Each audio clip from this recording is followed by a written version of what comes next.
बिस्मिल्लाहिर्रहमानिर्रहीम। तो dear students, welcome to my channel.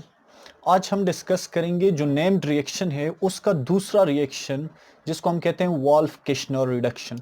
इससे पहले हमने क्लीमेंसन रिडक्शन को डिस्कस किया था, तो उसमें भी हमने कहा था कि इस रिडक्शन को हम यूज करते हैं for the reduction of aldehydes and ketones. तो ये वॉल्फ-किश्नर रिडक्शंस हैं, इसको भी हम यूज करेंगे for the reduction of aldehydes and ketones. ये भी हमारे पास यूज होगा अल्डिहाइड्स और कीटोन्स की रिडक्शन के लिए, लेकिन इसकी कुछ ड्रॉबैक्स आ जाती है, कुछ डिसएडवांटेजेस आ जाती है। इसमें ये बात है कि अल्डिहाइड्स, जितने भी अल्डिहाइड्स हैं, सारे अल्डिहाइड्स के लिए यूज होगा फॉर रिडक्शन, क्योंकि अल्डिहाइड्स का जो कार्बोनाइल कार्बन होगा, उस कार्बोनाइल कार्बन को ये रिड्यूस करेगा इनटू अल्केन्स। मतलब ये कार्बन है, इसके साथ क्या है, ऑक्सीजन अटैच्ड है, इसकी वैलेंसी 2 है, ये अल्डिहाइड्स है, तो ये इसको कन्वर्ट करेगा किस में, अल्केन्स में। इस C डबल बॉन्ड O को ये कन्वर्ट करेगा किस में, CH2 में। ठीक है, तो ये आपका अल्केन्स बनेगा, और ये यूज होता है रिडक्शन ऑफ कीटोन्स के लिए भी। लेकिन इसमें एक एक्सेप्शन है, एक एक्सेप्शन इसमें ये है कि जो स्टीरिकली हाइड्रेट कीटोन्स होते हैं, मतलब जिस कीटोन्स के साथ कोई ग्रुप अटैच्ड हो, ज्यादा लार्ज ग्रुप अटैच्ड हो, तो उसकी रिडक्शन के लिए ये यूज नहीं होता। तो इसके साथ ये हम लिखेंगे, तो Wolff Kishner reduction is used for the reduction of aldehydes in ketones except sterically hydrate ketone. तो किसके लिए यूज होगा, नहीं यूज होगा, स्टीरिकली हाइड्रेट कीटोन्स के लिए। ठीक है, मतलब जिस कीटोन्स के साथ कोई लार्ज ग्रुप अटैच्ड हो, उस कीटोन्स की रिडक्शन के लिए हम इसको यूज नहीं कर सकते, वॉल्फ-किश्नर रिडक्शन को। तो इस रिडक्शन को इन्वेंट किया था दो साइंटिस्ट ने 1912 के अंदर, और ये भी सेम उसी तरह रिड्यूस करेगा अल्डिहाइड्स एंड कीटोन्स को इनटू अल्केन्स में। अब इसका जो जर्नल रिएक्शन हमारे पास होगा, क्या होगा, या सॉरी, इससे पहले बात करते हैं रिएजेंट्स की। तो रिएजेंट्स इसमें कौन कौन से यूज होते हैं। रिएजेंट्स वॉल्फ-किश्नर रिडक्शन के अंदर जो रिएजेंट्स यूज होते हैं, एक तो हमारे पास आ जाता है हाइड्रोजीन, NH2 हाइड्रोजीन हम यूज करते हैं। सेकंड नंबर पे हम यूज करते हैं इसके लिए बेसिक मीडियम। ठीक है, तो ये भी एक इंपॉर्टेंट पॉइंट है कि वॉल्फ-किश्नर रिडक्शन कौन से मीडियम के अंदर होता है। तो इसका आंसर हमारे पास क्या होगा, बेसिक मीडियम के अंदर। यहां पे हम यूज करेंगे पोटाशियम हाइड्रोक्साइड को, बेसिक मीडियम के अंदर ये रिएक्शन प्रोसीड करता है। तीसरे नंबर पे इसके लिए जो सॉल्वेंट यूज होता है, तो सॉल्वेंट इसमें क्या होगा, इथाइलिन ग्लाइकोल यूज होता है as a solvent, ethylene glycol को हम यूज करते हैं एज अ सॉल्वेंट। अब इसमें क्वेश्चन ये है कि इथाइलिन ग्लाइकोल को हम क्यों यूज करते हैं एज अ सॉल्वेंट। ठीक है, तो इसका आंसर ये है कि ये जो रिएक्शन है, ये जो वॉल्फ-किश्नर रिडक्शन है, ये प्रोसीड होता है at higher temperature, high temperature के अंदर। तो ये जो इथाइलिन ग्लाइकोल है, ये उस हाई टेम्परेचर को पूरा करने के लिए, या उस रिक्वायरमेंट को पूरा करने के लिए हम इथाइलिन ग्लाइकोल को यूज करते हैं। इसका फार्मूला हमारे पास क्या होगा, CH2 और इसके साथ दोनों साइडों पे क्या आ जाएंगे, OH ग्रुप अटैच्ड होंगे, तो इसको हम क्या कहेंगे, इथाइलिन ग्लाइकोल कहते हैं। ठीक है, अब इसका जो जर्नल रिएक्शन है, जर्नल रिएक्शन हम इसका किस तरह लिखेंगे कि R, मतलब यहां पे हम ले लेते हैं कोई भी कीटोनिक कंपाउंड है। ठीक है, ये कीटोन है, जर्नल रिएक्शन से, तो ये प्रोसीड करेगा। जो रिएजेंट है, रिएजेंट हमारे पास क्या है, हाइड्रोजीन, NH2। ठीक है, बेसिक मीडियम में पोटाशियम हाइड्रोक्साइड है, और जो सॉल्वेंट यूज होता है इथाइलिन ग्लाइकोल। तो प्रोडक्ट हमारे पास क्या होगा, हमने कहा था कि ये जो कार्बोनाइल कार्बन है, ये रिड्यूस होगा इनटू अल्केन्स, तो ये क्या हो जाएगा, RCH2R। ठीक है, ये यहां पे ये इसका जर्नल रिएक्शन आ गया, ये हमारे पास अल्केन बनेगा, सेम उसी तरह जिस तरह हमने क्लीमेंसन रिडक्शन के अंदर पढ़ा था, लेकिन इसका जो मैकेनिज्म है वो डिफरेंट होगा as compared to Clemmensen reduction. तो इसके मैकेनिज्म पे आते हैं कि इसका मैकेनिज्म किस तरह होगा, जो वॉल्फ-किश्नर रिडक्शन है। तो मैकेनिज्म, और उसमें हम देखेंगे कि मैकेनिज्म के अंदर हमारे पास जो बाई प्रोडक्ट्स हैं वो कौन कौन से बनते हैं। ठीक है, तो सबसे पहले हम कोई कंपाउंड ले लेते हैं, हमारे पास है ये अल्डिहाइड्स ले लें या कीटोन्स ले लें, कोई भी जर्नल कंपाउंड्स हम ले सकते हैं। ठीक है, मतलब ये अल्डिहाइड्स है। ठीक है, जर्नल है। हम कीटोन के साथ भी कर सकते हैं, एल्डिहाइड्स के साथ भी सेम मैकेनिज्म हमारे पास यूज होगा। इसको हम रिएक्ट करते हैं किसके साथ, हाइड्रोजीन के साथ। तो ये इस रिएक्शन का पहला स्टेप होगा। हमें पता है कि नाइट्रोजन के पास यहाँ पे क्या है, इलेक्ट्रॉन पेयर मौजूद है, और यहाँ पे इस कार्बन के ऊपर क्या है, पार्शियल पॉजिटिव चार्ज है, इस ऑक्सीजन के ऊपर कौन सा है, पार्शियल नेगेटिव चार्ज है। तो ये जो इलेक्ट्रॉन पेयर है ये डोनेट करेगा इस कार्बन को, ठीक है। और कार्बन और ऑक्सीजन के दरमियान ये जो बॉन्ड है, ये जो इलेक्ट्रॉन्स है ये शिफ्ट होंगे ऑक्सीजन के ऊपर। तो नेक्स्ट हमारा क्या बनेगा, R C single bond O negative, ठीक है, एच एन, ये इसी तरह NH2 लिख देते हैं, ठीक है।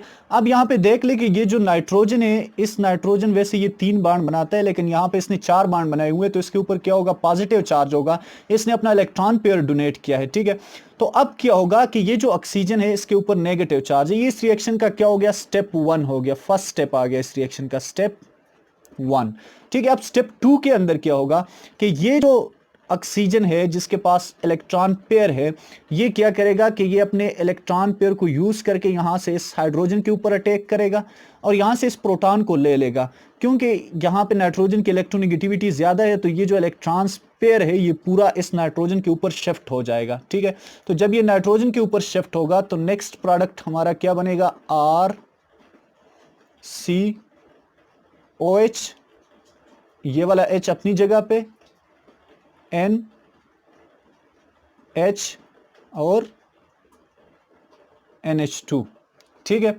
ये बन गया। यहां तक नाइट्रोजन पॉजिटिव था, तो नाइट्रोजन ने अपना इलेक्ट्रॉन पेयर वापस ले लिया। यहां पे हमारे पास क्या बन गया, OH यहां पे बन गया। अब ठीक है, इस रिएक्शन का जो नेक्स्ट स्टेप है, वो नेक्स्ट स्टेप इस रिएक्शन का क्या होगा कि ये जो हम डायरेक्टली ये जो ऑक्सीजन के, इस ऑक्सीजन के पास 2 इलेक्ट्रॉन्स पेयर मौजूद है, ठीक है। अब ये ऑक्सीजन क्या करेगा कि इस इलेक्ट्रॉन्स पेयर को यूज करके दोबारा इस प्रोटॉन के ऊपर, इस हाइड्रोजन के ऊपर अटैक करेगा। तो इस मैकेनिज्म को हम इस तरह कर देते हैं कि यहां से हमें पता है कि इस नाइट्रोजन के पास इलेक्ट्रॉन्स पेयर मौजूद है, ये अपने इलेक्ट्रॉन्स पेयर शिफ्ट करेगा इस नाइट्रोजन और कार्बन के दरमियान, ये कार्बन पी, और यहाँ पे ये जो OH ग्रुप है, ये OH ग्रुप यहाँ से लीव कर जाएगा। तो हमारे पास नेक्स्ट बनेगा RC डबल बॉन्ड NH, ठीक है, और ये NH2, ये H अपनी जगह पे प्लस OH नेगेटिव, ठीक है, ये OH नेगेटिव बन गया। अब ये रिएक्शन का हो गया, ये स्टेप 1, ये स्टेप 2, ये स्टेप 3। अब नेक्स्ट क्या होगा कि ये जो ऑक्सीजन है, ठीक है, ये ऑक्सीजन, इस ऑक्सीजन के पास इलेक्ट्रॉन्स पेयर मौजूद है, ये नेगेटिव है, तो यहां से इस प्रोटॉन के ऊपर अटैक करेगा, इस नाइट्रोजन के ऊपर पॉजिटिव चार्ज है, तो ये यहां से इसके ऊपर अटैक करेगा और इस नाइट्रोजन और हाइड्रोजन के दरमियान ये जो इलेक्ट्रॉन्स है ये नाइट्रोजन के ऊपर शिफ्ट हो जाएंगे, ठीक है।